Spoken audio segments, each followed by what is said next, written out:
To Thelma Darling. Last name, Sam? Roger. Thelma Roger. Darling! I only asked, Sam. Let's get on with it. Yes, Sam, I'm sorry. From Samuel Spade, license number 1375596. Subject? Subject, the Quarter Eagle caper. Dear Thelma Darling. Sam, Yes, F? isn't that redundant? Again? The salutation, Sam. Shouldn't it be Dear Thelma or Thelma Darling? But not both? Now, get this, F. It's real deep. Her name is Thelma Darling. I have that, dear. Thelma Roger. Darling, it's a name. Her father was a darling before her. Oh, really, Sam? Can't you take a joke? On the egg type, you should paste a label, grade AA, fresh. Dear Thelma Darling, I'm stubborn. Not all of this will be news to you. The part that is will be bad news. The start of it was not a quarter eagle, but a bald eagle. He swooped in through the door of my office, landed in front of my desk, perched on the edge of a chair, and said... My name is Eagle, Mr. Spade. Junius J. Eagle. My card. Eagle Vending Machine Company. They call me the Gumball King. I'm proud of it. Care to join me in a ball, sir? Not while I'm on duty. It's very good, our new avocado flavor. Yes, I've kept the Bay Area chewing for 20 years. And I will not be swerved from my purpose. Bully. I intend to fight them tooth and nail. Hammer and tongs. To the last ditch. Bravo. But I'll need help. That's why I've come to you. My competitors, Mr. Spade, are leaving no stone unturned in their contemptible campaign to drive me out of business. Now they've resorted to outright sabotage. In short, they have hired hoodlums to destroy my gumball machines. They've already smashed 11. And they won't be content until they demolish my entire equipment. It sounds like a police case to me, Mr. Eagle. No, I've been to the police. No, they don't understand my problem. Gave me a lot of double talk about juvenile delinquents. My foot. Cutthroat competition. You're sure of that? Well, what would you think? If theft were their motive, they most certainly would steal the pennies from the machines. But what do they take? My gumballs. And why do they do that? I'll buy it. Oh, well, by all means. Oh, here, try this. Our bestseller in Chinatown. We call it Sub Gum. Better not. I have to try it later. Now, I had the foresight to buy up a 3-year supply of chewing gum at non-inflation prices. So I see. Well, you can see with what thoroughness they encompass my ruination. They are not only smashing my machines, they're making off with my gum. And you want me to try and stop them? No, I do not. No. I want you to catch them in the act and find out who is paying them. Well, okay, Mr. Eagle. I'll see what I can do. Good. Now, in this envelope is a list of my machines and their exact locations, together with a check for your retainer. Thank you, Mr. Eagle. I'll keep in touch with you. Mr. Eagle, I meant to ask you, how many of these gum machines do you operate here in town? 300. And guard them well. 300? 300 nuts. 300 nuts, Sam? No, 300 guns. Gumball machines. Sam, isn't it wonderful you took this job? I mean, because of my penny card. I'm sorry, I wasn't listening. My penny card, Sam. My new one, that is.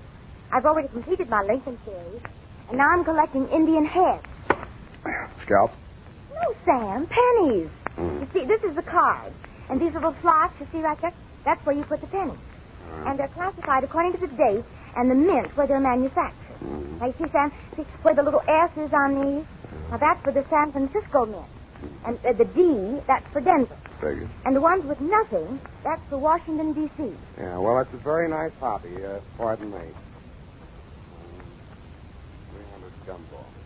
You see, that's what I had in mind, Sam. All those pennies. Indian head pennies are scarce, Sam. You have to go through a lot of pennies to find even one. Honestly, sometimes when I go past one of those penny machines, that's all I can... Oh. F, this is all right between you and me, but don't ever mention your hobby to Mr. Eagle. No, I won't. Riddle me this, sweetheart. How does one detective guard 300 gumball machines scattered all over the city? Well, if they're going to smash all of them, you could just pick out one in the middle and somewhere and wait. No good. If it's an organized plan of sabotage, there might be some pattern. You seem to have given this some thought, though, Effie. How would you pick it? In the busy places where they'd have more pennies. But they're not after the pennies. They take the gum. Well, then maybe the quiet sections where they don't sell much gum. Well, they've knocked over 11 so far, here, there, and everywhere. Busy spots, dead spots. No pattern at all. You know, Effie, maybe I've bitten off more than I can chew.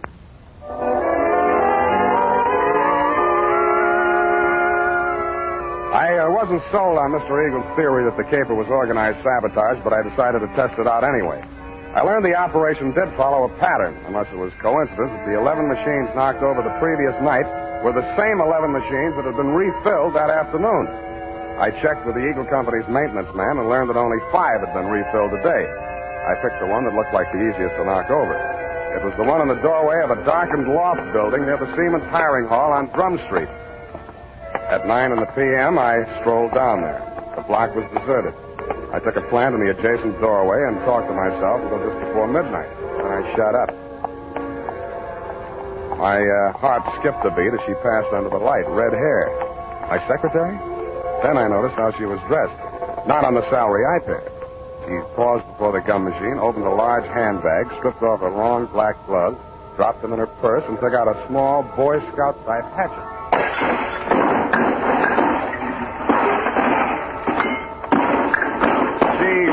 With the enthusiasm of Terry Nation busting up a saloon. I edged around the doorway as she bent over the mess of pennies and gumballs at her feet. When she reached out her hand, I took one more step, and that was all. She was up on her feet, facing me, and I saw that hatchet sailing through the air straight at me. Hey!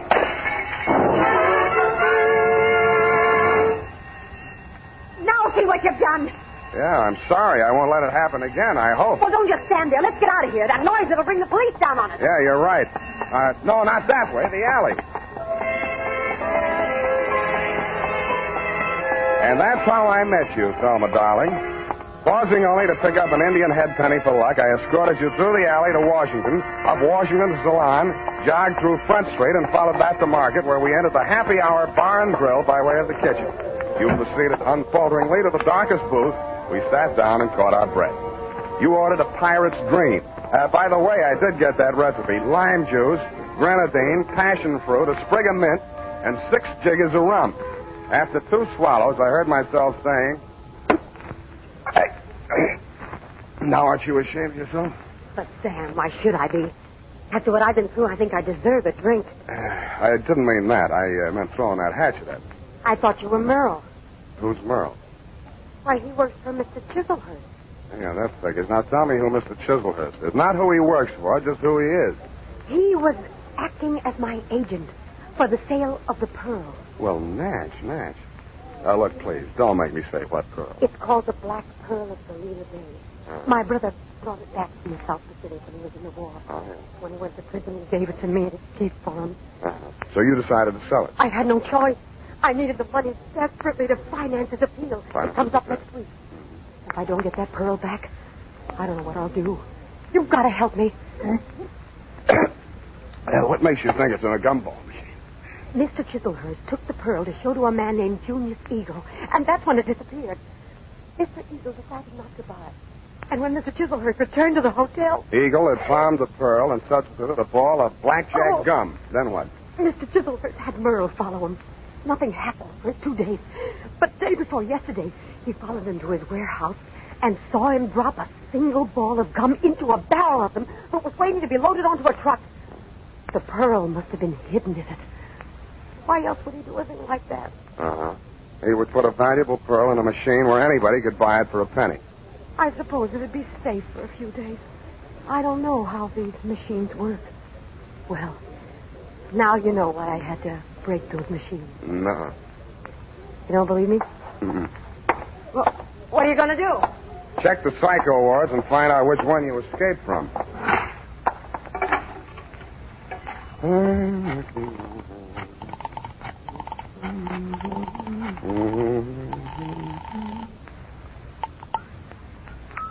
Hello?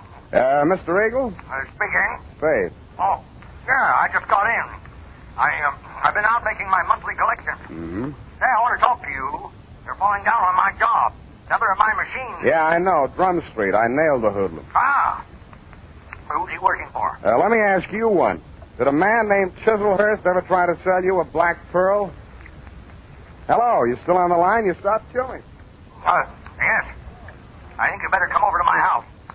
Right away. Hello. Nuts.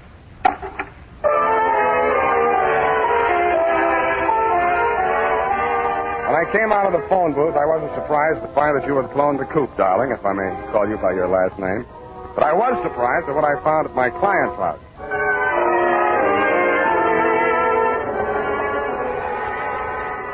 I rang the front doorbell and waited. Nothing happened. Then, through the glass door, I saw a man rush out on the landing at the top of the stairs. He half ran, half stumbled down the long flight to the entrance hall, yanked open the door, and tried to shove past me. I grabbed him. Get out of my way. Wait a minute. Let go. I got to get a doctor. You're bleeding. No, not me. I've got to get a doctor. Why don't you phone? They ripped the wires out. Now let go, or it'll be your fault if he dies. I memorized his mug, lifted his wallet as we unclinched, and let him go. On the way upstairs, I checked his ID cards. Higgins, Morris L., employer, Eagle Vending Machine Company, occupation, maintenance supervisor. On the floor of the room at the top of the stairs was quite a sight. The floor of the room was covered almost completely with pennies. In the middle of it, sprawled forward like a miser who had been attacked while counting his hoard, was Junius J. Eagle. The wound in the back of his neck could have been caused by a small hatchet. There was a bookkeeper's account sheet open across the desk, and scrawled across the neat rows of figures there were 3 words: Spade, Quarter, and Eagle.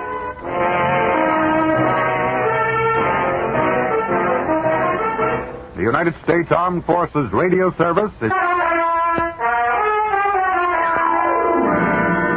And now, back to the Quarter Eagle Caper. Tonight's adventure with Sam Spade.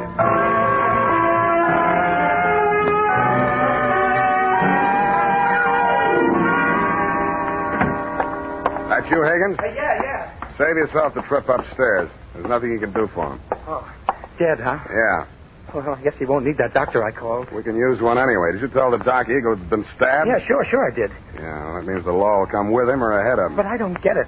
He must have been killed for the money, but why didn't they take the pennies? They should have. It'd look better for you if they had. You that detective-y hired, huh? That's right. Now, look, Higgins, we haven't got much time. If you want to find out who killed your boss, spill everything you know to me now, before the cops get here. Because they're going to hold you, and they'll hold me, too, if they find me here. But I don't know a thing, Spade. I just found him like that. How did you get in the house? I have a key. He gave me one, so when I came here to pick up the pennies, he wouldn't have to come all the way down to let me in. So now tell the cops the door was open. Did he always collect the pennies from the machines himself? Yeah. He was a coin collector as a hobby. He liked to go through them and save out the odd ones. You always pick up the money at 1 in the a.m.? Oh, no. No, he called me tonight a little past midnight, and he asked me to come right over. Hey, look, you got to believe that. I do. He said the same thing to me. What do you know about a man named Chiselhurst? Chiselhurst? Hey, wait a minute. That's the name of the guy that ran into my truck yesterday coming down the California incline near Grant. He slammed right into the rear of my truck. I tangled with his chauffeur, some punk kid. Named Merle? Yes, that's what they called him. And there was a dame in the car, too, a redhead. Any report on the accident? No, the cop took it down on the beat there. There wasn't no damage. Sounds like we haven't got much more time here. Oh. What exactly happened the night the first gum machine on your route was smashed up? Come on. Well, first off, I went to a bowling alley on Church Street, and we moved our machine there. It was discontinued. Wait a minute. Where did you take it? Back to the shop? Oh, wait a second. I got it here in my book. Come on. All right, I'm hurrying. Here it is, 11864. Mm-hmm. No, I exchanged it for an out-of-order down on Drum Street. Did you leave the pennies in it? Oh, sure. They only get collected once a month. How much gum was in it? About half full. I didn't refill it until today. Yeah. What's your system on the refill operation? Well, I carry about 4 extra machines in the truck. When I go to fill a machine, I take one of the extras already filled out of the truck and trade for the empty. Yeah. Then I fill the empty one in the truck, and that saves me from carrying the bag around. Now, is there anything else I can tell you? Yeah. Huh? Does Quarter Eagle mean anything to you? No. Okay, now where's the back door? Out here.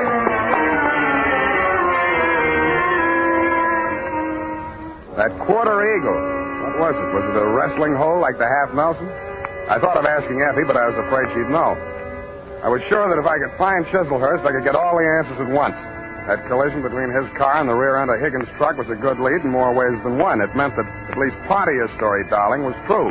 But you neglected to tell me that you, Chiselhurst, and Merle had been tailing Higgins' appointed rounds of the gumball machine. I checked the police report on the accident. The car was registered in Great Britain. The report said transient, no local address, and so to bed.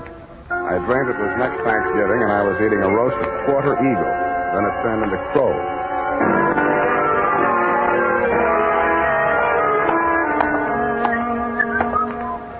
Good morning, sir. Do you wish to place a classified ad? Good morning to you, madam. Indeed, I do. Kindly write it on this blank. Kindly read it off this blank. Well, Quarter Eagle. Interested parties apply Sam Spade. Sutter, 37596. That's right. That's 9 words, sir. I'll have to charge you for 3 lines anyway. Is there anything you'd like to add? Yes, but it's not fit to print.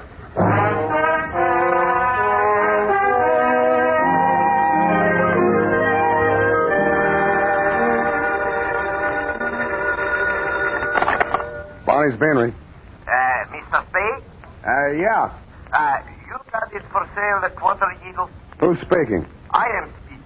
Eagle? Who's speaking? I am speaking. Sergei Zacharias. Zacharias. You are a numismatist? No, this is Mr. Spade himself.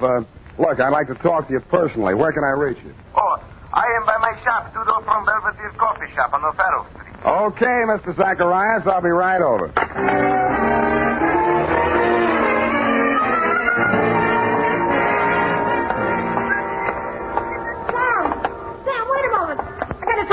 Why didn't you do more talking last night? My client might be alive if you had. Oh, it's terrible. But how could I have known? You knew about the Quarter Eagle. Why did you spin that yarn about the pearl? How did you find out about it?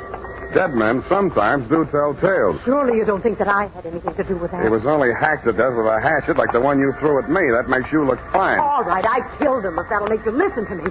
Sam, don't go into that shop. Please, it's a new trap. suit. You don't know that man Zacharias. He's the cause of all our troubles. You mean he sold you that hatchet? Sam, please! Quit clawing me. Let go. I won't allow you to go in there. I won't. Wait a minute. What's going on here? What's the occasion of the squabble? Oh, well, no, it's Mr. Spade. Yeah, Clancy, this dame here just tried to pick my pocket. Pickpocket, is it? Glory be in such a pretty one, too. Never mind that, Clancy. Just have it locked up. I'll be down later to prefer charges.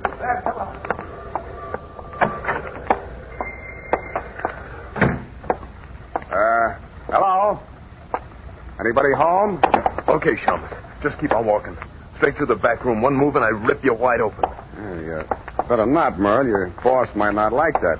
Smart guy. Knows everybody's name. Oh, my dear sir. A most propitious meeting. You've brought the Quarter Eagle? Where's Zacharias? He's resting at the moment in yonder closet. Oh, no, not dead. Merely under restraint. Bound and gagged. A necessary precaution. Well, shall we talk turkey, or rather, eagle? Tell you, punk, to take that knife out of my rib. Who's a punk? Now, Merle. There's been quite enough violence. Check. I think I'll take that knife. Leave it there. Now, sit down. Merle. Oh, headstrong boy. Now, at the Quarter Eagle, I'm willing to pay a reasonable reward for its recovery. But first I must tell you that Miss Darling, for whom I'm acting as agent for the sale of the coin, is indeed the legal owner, despite anything Mr. Zacharias may have told you to the contrary. What would you say to $500? I would say no dice. 1,000? I would say I'm still listening.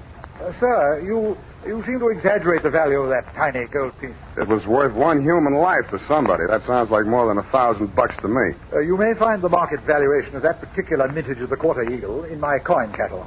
$10,000. But, sir, that valuation is based upon the mistaken belief that there are only 2 in existence. It was while rummaging in her grandmother's attic that Miss Darling came upon a third. When she brought it to me, I could scarcely credit it. It was matter of official record that 2 specimens had been stamped out when the die broke. And then it came to me. There must have been a third. Namely, the coin which was in that rude stamping press when the die broke. Closer examination of the Quarter Eagle, now in your possession, revealed certain markings. Yeah. Some defective feathers in the war bonnet on the obverse. And a cleavage in the numeral 4 of the date, 1841. Yeah, all right. So how much is it worth? Well, as I say, the price last paid was $10,000. I think we may safely assume it will bring several times that amount in today's market. But only, mind you, if but 2 specimens, not 3, are in existence. So you decided it would be more profitable to clam up about it and see what the owners of the other 2 coins would pay to keep this one off the market. Precisely, sir. How did it get in that gum machine? Therein lies the tale. Keep it short, will you? I'm getting hungry. Well, sir, I brought the Quarter Eagle to Mr. Zacharias. Yeah. Who was acting as agent for the owner of the other 2 coins. An Australian sheep herder, I believe. Retired now. Yes, I'm glad. Well, not to put too fine a point on it, Mr. Zacharias' offer was so poor that I took umbrage. Oh, you didn't? I gave him a caning and left the premise. Really? But I'd gone no farther than half a league up Turk Street when I became aware that 2 ruffians were skulking at my heels. No. Sent, I have no doubt, by Mr. Zacharias to rob me of the Quarter Eagle. Egad, sir. Precisely. Knowing full well that they would not dare to strike at a populous, well-lighted resort, Yes. I entered a bowling alley at the corner of High Street. No pun intended. Thank you for that, sir. But there upon the wall, I spied a penny vending machine, and the word Eagle caught my eye. Association of ideas, no doubt. No doubt. But that is how I came to put the Quarter Eagle into Mr. Eagle's gum machine. Yes, I think I can take it from there. When you went back, the machine had been taken out by the Eagle Company's maintenance man, right? Not quite. I caught him in the very act of removing the machine and followed him out of the building. Yeah, but then you lost track of the machine. I found out why. Never mind that now. What I want to know is who followed Mr. Eagle home the night he was killed. I'd rather not say. Then all bids are off. One moment, Mr. Spade. Yeah? Am I to infer that your price for the Quarter Eagle necessarily includes bringing the murderer to justice? Just that, Mr. Chislehurst. Well, I suppose there's nothing for it but to make the supreme sacrifice. Merle. Me? You double-crossing pig? Now, Merle, you know perfectly well you did away with poor Mr. Eagle. Shut up. I'll cut you to pieces. Gross insubordination. You deliberately exceeded your instructions. I wanted you to apply only sufficient violence to recover the coin. Instead, you seized the opportunity to satisfy your nauseating bloodlust. Really, Merle? Cut you to pieces. I'll cut you to pieces. All right, drop the shift, Merle. Nice happy punk. Egad, that was a near thing, sir. The base ingratitude of that boy. Oh, well, what's done is done. When may I expect delivery of the Quarter Eagle?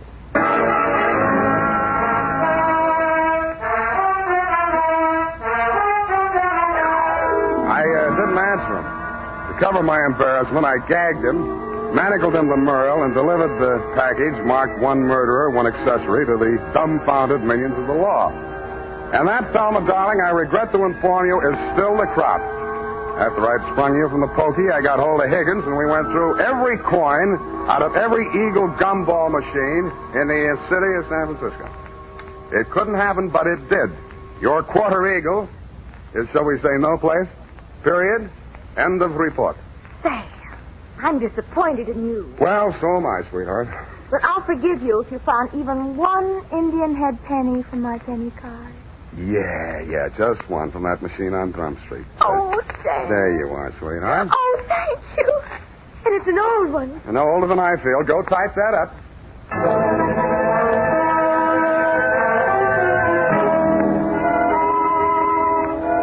Sam, this money, it's counterfeit. Are you sure? It's dope money. It says $2.50. You see where it should say 1 cent? $2.50. Let me see that. $2.50. If an eagle is a $10 gold piece, what is a $2.50 gold piece? Oh, now, let me see. $5 would be half. Oh, Sam. Right. A Quarter Eagle. Yeah, that's just dirt on it, see? It's gold, really. Oh, look at it shine. Like the stars in your eyes, sweetheart. Oh, you darling. Good night, Sam. Good night, sweetheart.